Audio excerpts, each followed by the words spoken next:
আজকে ডানা ছাটার পর্ব চলছে তৃণমূলে। তা তো অভিষেক আর মমতার এটা কলেবর বৃদ্ধিজনিত ঠুকোঠুকি নেই, এটা তো সিরিয়া প্যালেস্টাইনের মতো যুদ্ধ তৃণমূলে এখন, তাই তো? সিরিয়া প্যালেস্টাইনেও এরকম গৃহযুদ্ধ হয় না যা তৃণমূলে চলছে গৃহযুদ্ধ। কাটমানি নিয়ে গৃহযুদ্ধ, ভাইপো ভার্সেস দিদির যুদ্ধ, নব্য আদি যুদ্ধ বলতে পারেন এটাকে, P21 পোস্ট-21 যুদ্ধ বলতে পারেন এটাকে।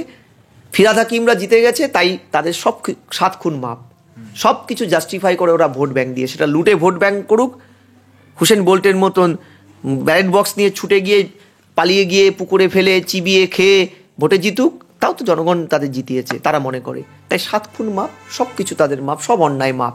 ফিরহাদ হাকিমরা এই ফর্মুলা মানে, তাই জনগণকে এখানে ছেড়েই দিন। জনগণ তার ঘর থেকে বেরোলে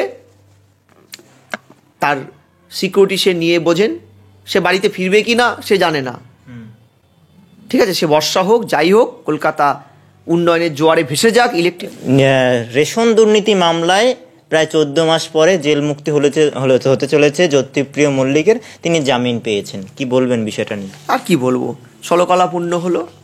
হ্যাঁ, সেই জ্যোতিপ্রিয় মল্লিক যত ভুরি ভুরি অভিযোগ তার নামে জমা পড়েছিল, কত কি ইডি সিবিআই বলল, এই জ্যোতিপ্রিয় কত বদমাইশি করেছে, কত কি চুরি করেছে। জ্যোতিপ্রিয় মল্লিকের না, জ্যোতিপ্রিয় মল্লিক তো হ্যাঁ, জ্যোতিপ্রিয় মল্লিকের যদি আমি পরিসংখ্যান ঘাঁটি তাহলে আপনার হয়তো 2 দিন লেগে যাবে তার কুকীর্তি নিয়ে গবেষণা করতে, বা গবেষণামূলক যে তার বিরুদ্ধে যে কনস্পিরেসিগুলো। মনে রাখবেন, জ্যোতিপ্রিয় মল্লিক এমন একজন অপরাধী যে সাধারণ মানুষের যে ন্যূনতম করোনার সময় যে রেশনটা তাদের প্রাপ্য, সেই রেশনটা চুরি করেছিল। RKSY1 RKSY2 এর যে কার্ডধারী, তাদের যে পুরো ব্যাপারটাকে চুরি করে নিয়েছিল, এবং ফ্রড কোম্পানির আড়ালে তিনি যে কোটি কোটি টাকা নয়-ছয় করেছিলেন, সেইটা কিন্তু একদম দিনের আলোর মতো পরিষ্কার। করোনার সময় এর রেশন কেলেঙ্কারি এমন লেভেলে চলে গেছিল যে মুখ্যমন্ত্রী পর্যন্ত তৎকালীন খাদ্য সচিব মনোজ আগরওয়ালকে কম্পালসারি ওয়েটিংয়ে পাঠিয়েছিলেন, কিন্তু ওকে কেশাগ্র স্পর্শ করেনি। আমি আপনাকে বলি, এর বিরুদ্ধে কথা বলার জন্য সেই সময় কল্যাণ ব্যানার্জিকেও দলে কোণঠাসা হতে হয়েছিল। এই লোকটি সেই লোক। ফলে আমি জানি, দেখুন, এটা বৃহত্তর পলিটিক্যাল কম্পালশন, মমতা ব্যানার্জির এইসব সাগরেদদেরকে বাঁচাতে হবে। তাই সমস্ত প্রমাণ থাকার পরে one of the extreme organisation ED CBI দিনের পর দিন এটা করবে। মনে আছে যে সেই আপনার বালু বা জ্যোতিপ্রিয় মল্লিক, যার 2011 থেকে 15 অবধি একটা কোম্পানি ছিল, যেই কোম্পানি হনুমান রিয়ালস, যার বকলমে ডিরেক্টর ছিলেন তার সহায়ক অভিজিৎ বাবু এবং তার কন্যা, তার স্ত্রী সুকন্যা দাস। পরবর্তীকালে 14 থেকে 22 অবধি এর ডিরেক্টর হলেন মমতা দাস, আত্মসহায়কের। 2016 জুন থেকে এই কোম্পানির আত্মসহায়ক হলেন মণিদীপা মল্লিক আর প্রিয়দর্শিনী মল্লিক, তার স্ত্রী এবং তার কন্যা। এইভাবে কোম্পানির আড়ালে উনি কোটি কোটি টাকা সাইফুন করেছিলেন। এগুলো তো আমরা সব আমাদের তথ্যে তুলে এনেছি। কিন্তু সমস্যা হচ্ছে, বিড়ালের গলায় ঘণ্টাটা লাগাবে কে? যে যাকে দায়িত্ব দেওয়া হলো তারা এটার আলটিমেটলি কোনো কিছুই করলেন না। মাঝখান থেকে পুরো কেসটাই হয়তো চলে যাবে উনার ফেভারে। শেষ আমি বলে রাখি, এই বালু এমন একজন যার চুরি, যার বড় বড় ধরনের রাহাজানি গরিবের খাদ্য নিয়ে, তা এত উঁচু লেভেলে চলে গেছিল যে পশ্চিমবঙ্গ পুলিশের 5টা মামলা হয়েছিল নবদ্বীপে। এটা কিন্তু সেন্ট্রাল গভর্নমেন্ট করেনি। বাকিবুরের নামটা এসেছিল, এই বালুর নামটা এসেছিল বাকিবুরুর মাধ্যমে, ম্যাটেরিয়াল ট্রান্সফার অন রেকর্ডস। যখন জানা গেল শুধু 6 থেকে 2021 অবধি এই মাননীয় গুণধর বালুর সম্পত্তি বৃদ্ধি হয়েছে বছরে, পুরো বৃদ্ধি হয়েছে 12,500 গুণ, আর বছরে হয়েছে 833 গুণ। এগুলো আমার কথা নয়, সমস্ত তদন্তের মাধ্যমে এসেছিল। তারপরেও ইডি সিবিআই অন্যান্য কেসের মতো দিতে পারলো না। আমি জানি না, ল অ্যান্ড অর্ডার পুরোপুরি ভেঙে পড়ে গেছে, থেতলে মারা হচ্ছে মালদায়, আমরা দেখলাম লাইভ। তার আগে করার পরে হ্যাঁ ভাবুন, দিনের বেলাতে যতদূর দেখলাম আমি, আগের দিন দিনের বেলায় প্রকাশ্যে তার রাজ্য সহ সভাপতিকে মেরে ফেলা হলো, খুলি উড়িয়ে দেওয়া হলো, অস্ত্র বাইরের থেকে আনা হচ্ছে, জঙ্গি ঢুকছে রাজ্যে। রাজ্য কখনো বিএসএফকে দায় দিচ্ছে, বিজেপিকে দায় দিচ্ছে, কংগ্রেসকে দায় বলছে, সিপিএম এ দায়, আমার দায় নেই। তাহলে আপনি বসে আছেন কি জন্য? 14 বছর 15 বছরের পুরনো কাসুন্দি ঘেটে জনগণ এ লালিপপ দিয়ে বোঝানো যাবে না যে আমি ধোয়া তুলসী পাতা। আপনি এখন ক্ষমতায় আসীন, আপনি আপনি স্বরাষ্ট্র মন্ত্রক সামলাচ্ছেন, আপনি পুলিশ মন্ত্রক সামলাচ্ছেন, আপনি নিজে স্বাস্থ্য মন্ত্রক সামলাচ্ছেন, যে ডিপার্টমেন্টগুলো গ্রসলি ফেইল্ড, আমার কথা নয়, বারবার এই অ্যাসপিরেশনটা দিচ্ছে হাইকোর্ট, সুপ্রিম কোর্ট। তাহলে এবার বলুন, কতদিন এইভাবে শিখুন্ডি করে কাউকে বেঁচে থাকতে পারবেন? সেখানে দাঁড়িয়ে অভিষেক বন্দ্যোপাধ্যায় সেবাশ্রয়ে দাঁড়িয়ে আজকে বলছেন যে তৃণমূল কংগ্রেস এই ঘটনা ঘটে যাওয়ার পর কি করছে, রাজ্য সরকার ঘটনা ঘটে যাওয়ার পর কি করছে সেটা দেখতে হবে, আমরা ব্যবস্থা নিচ্ছি, দল ব্যবস্থা নিচ্ছে, প্রশাসনও প্রশাসনের মতো ব্যবস্থা নিচ্ছে। আমি বলছি, এই তো অভিষেক রেকর্ড শুরু হলো আবার, বহুদিন গর্তে লুকিয়েছিল হয়তো এইসব ওনার বিরুদ্ধে মামলা টামলার জন্যই নাকি, বা নাকি তথাকথিত যে দিদির সাথে ভাইপোর তথাকথিত লড়াই, ঠান্ডা যুদ্ধ লোকে বলছে, এটার জন্য আমি জানি না। তিনি যে আবার সেবাশ্রয়ের আড়ালে বেরোলেন, বড্ড সেবা, দেখুন একজন এমপি কি সেবা করছেন, ডায়মন্ড হারবারকে মডেল বানিয়ে দিয়েছেন। মানে এটাতে দুটো জিনিস উনি প্রমাণ করছেন, এন্টার রাজ্যে কোথাও স্বাস্থ্য ব্যবস্থা বলে কিছু নেই, তাই ডায়মন্ড হারবারেই গিয়ে স্বাস্থ্য আপনাকে বডি ফেলতে হবে। দ্বিতীয়, আমার প্রচুর টাকা কোথা থেকে এসেছে অবশ্য জানি না, তাই আমি একজন এমপি হয়েও আমি সেবাশ্রয় করছি। এই যে রাজ্যের কঙ্কালসার অবস্থাটা বুঝিয়ে দিলেন উনি সেবাশ্রয়ের নাম করে। দ্বিতীয় হচ্ছে, উনি বুঝিয়ে দিলেন যে আমি এমপি শুধু নই, ভারতবর্ষে এমন সবচেয়ে বড় লোক এমপি আমি, যার আমার অনেক অজানা সোর্স থেকে টাকা আসে। ঠিক আছে, এই হেন এমপি মহোদয় এই যে আজকে যে আপ্তবাক্যটা পাঠ করেছেন, আমি বলছি আপনাকে, অনেক দলই কলেবরে বৃদ্ধি পেয়েছে। আপনার চাইতে অনেক বড় দল বিজেপি, আপনার চাইতে অনেক বড় দল কংগ্রেস সর্বভারতীয়, আপনি তো সর্বভারতীয় নন, ওই তকমাটা উঠে গেছে। আপনার থেকে অনেক বড় দল সিপিআই, অন্তত একটা রাজ্যে ক্ষমতায় শুধু নেই, ওদের সাংগঠনিক দিকটা এখনও শক্তিশালী। তাদের তো আপনি প্রকাশ্যে রাজপথে খুনখনি দেখা যায় না সে অর্থে। শুনেছেন কতগুলো রাজ্যে কংগ্রেস আছে, কতগুলো রাজ্যে বিজেপি আছে?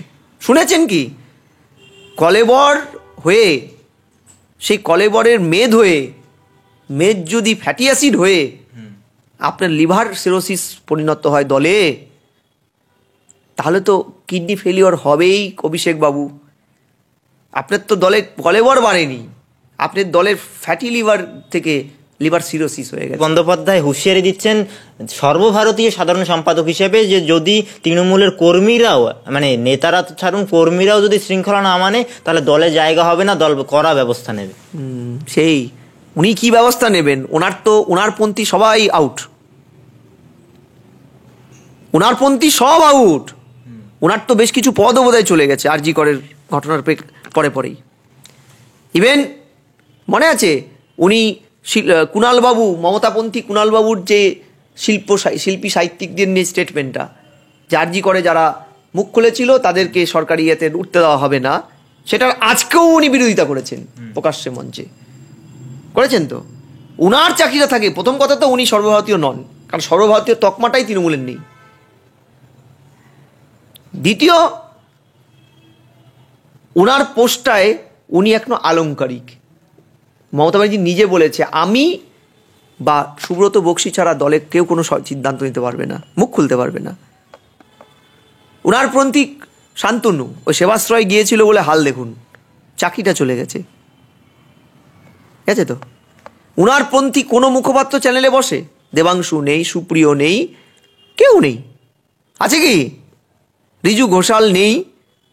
এই যে আজকে ডানা ছাটার পর্ব চলছে তৃণমূলে, তা তো অভিষেক আর মমতার এটা কলেবর বৃদ্ধিজনিত ঠুকোঠুকি নেই, এটা তো সিরিয়া প্যালেস্টাইনের মতো যুদ্ধ তৃণমূলে এখন, তাই তো।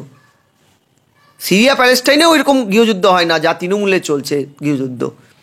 কাটমানি নিয়ে গৃহযুদ্ধ, ভাইপো ভার্সেস দিদির যুদ্ধ, নব্য আদি যুদ্ধ বলতে পারেন এটাকে, P21 পোস্ট-21 যুদ্ধ বলতে পারেন এটাকে। মনে আছে অভিষেকের এক বোন গায়েন, কি সাম গায়েন আমার মনে পড়ছে না, তিনি আইটি থেকে রিজাইন দিয়েছিলেন, বলেছিলেন যে যোগ্যদের এই দলে কোনো মূল্য নেই। এই যে গৃহযুদ্ধটা চলছে সিরিয়া প্যালেস্টাইনের মতন, এটা কিন্তু অভিষেকের তথাকথিত ঠোকাঠুকির পর্যায়ে আর নেই। অভিষেক ওগুলো বলতে চাইছেন, শাক দিয়ে মাছ ঢাকতে চাইছেন।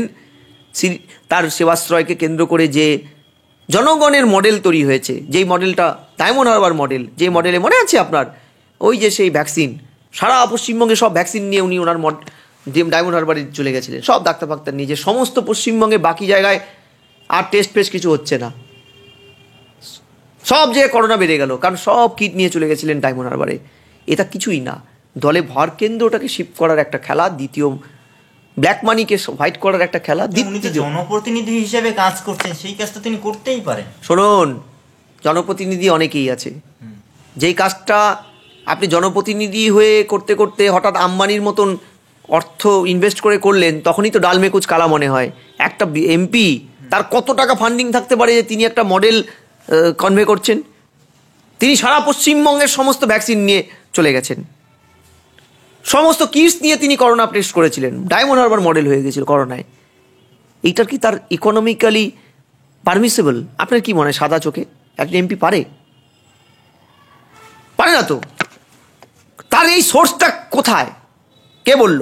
তিনি হঠাৎ করে দেখলেন 100 দিনের কাজের টাকা দিচ্ছে, বিধবা ভাতা দিয়ে দিলেন তিনি। কি করে হলো বলতে পারবেন? এই যে পঞ্চায়েত প্রধান থেকে শুরু করে জেলা পরিষদের সদস্য, সভাধিপতি, এমএলএ, তার 7জন এমএলএ, তাদেরকে দায়িত্ব দিয়েছিলেন সেসব করার জন্য, টাকা দেওয়ার জন্য, 1 মাসের বেতন দেওয়ার জন্য। বন্ধু, 1 মাসের বেতন দিয়েও তৃণমূলের নেতাদের 1 মাসের বেতন কেন, কয়েক মাসের বেতনই দিতে পারে। 1 মাসের বেতন দিয়েও অত বড় কর্মযোগ্য হতে পারে না রে। কালো টাকা ব্যবহার করা হয়েছে সেখানে, একদম। আমি স্পেসিফিক, আমার কাছে কোনো প্রমাণ নেই, এটাই স্বাভাবিক, কিন্তু আমার হিসাব মিলছে না। কোথাও যেন একটা গড় হিসাব তৈরি হচ্ছে সেবাশ্রয়কে কেন্দ্র করে, বা করোনার সময় ডায়মন্ড হারবারকে কেন্দ্র করে, বা আরও অ্যাক্টিভিটিগুলো তার, যখন শীতাতপ নিয়ন্ত্রিত দামি দামি সমস্ত ক্যাম্প করে তিনি কি যাত্রা করেছিলেন না, নর্থ বেঙ্গলে, অমুক বেঙ্গলে, সেই কথাগুলো মনে পড়ে। নবজোয়ার যাত্রা, এই যে ভর কেন্দ্রটাকে নিজের দিকে টানা, বকলমে 1 ঢেলে 3টে পাখি মারা, এটাই মানে চিন্তা বাড়াচ্ছে। সেখানে দাঁড়িয়ে আমরা আর একটা জিনিস দেখলাম, বাঘা যতীনে একটা ঘটনা ঘটলো, আস্ত একটা বিল্ডিং ফ্ল্যাট একদম ভেঙে পড়ে গেল। হ্যাঁ, এবার শুনলাম সাব অ্যাসিস্ট্যান্ট ইঞ্জিনিয়ারদের, ওভারসিয়ারদের ধরাধরি চলছে। আমাদের কলকাতার কে যিনি বাঁচিয়ে রেখেছেন, নরক গুলজার করে দিয়েছিলেন দেওয়া সেই লোকটি, জেল যেতে যেতে হাউমা করে কাঁদছিলেন, কলকাতার লোকে বাঁচতে দিল না, সেই হাকিম সাহেব, ঠিক আছে, সুপি হয়ে ঢুকে যিনি সালাপি হয়ে বেরিয়েছেন আমাদের জীবনে, তিনি আবার নাকি বলেছেন যে সিপিএমের পাপ। আমি বলছি, মেয়র সাহেব, আপনার খেয়াল আছে বেশ কিছুদিন আগে গার্ডেন রিচে শামস ইকবাল কাউন্সিলরের সামনে একটা বিল্ডিং ধসে পড়েছিল, বহু লোক মারা গেছিল, মনে আছে? তখন আপনি কি বলেছিলেন মনে পড়ে আপনার? এই যে কলকাতার ওয়াটার বডির যে ফিশারি অ্যাক্ট, যেটাকে বুড়ো আঙ্গুল দেখিয়ে আপনার সময়, আমি আপনাকে তথ্য দিতে পারি যে এই সরকারের সময়, এই সরকারের ক্ষমতায় আসার আগের থেকে কিন্তু ক্যালকাটা কর্পোরেশন তৃণমূলের 2010 থেকে আছে 15 বছর টানা, সরকারের চাইতে তাদের কর্পোরেশনের বয়স বেশি তৃণমূলের। এই যে 4 ডিসেম্বর 2023 থেকে যাদবপুর বিশ্ববিদ্যালয় জলসম্পদ ডিপার্টমেন্ট এবং আমাদের যে স্টেট গভর্নমেন্টের ইনফরমেশন টেকনোলজি যে যৌথ উদ্যোগে সমীক্ষা করেছিল 4টি ওয়ার্ডে, 2004 থেকে 22 অবধি 230টা জলাশয় বোঝানো হয়েছিল। শুধু তাই নয়, 108 নম্বর ওয়ার্ডে 2010টা জলাশয় বোঝানো হয়, ভেরি বোঝানো হয়। শুধু তাই নয়, 14/12/2019 মমতা ব্যানার্জি বলেছিলেন অবৈধ নির্মাণের ক্ষেত্রে মানুষের অভিযোগ নিতে হবে, তার জন্য একটা করেছিলেন।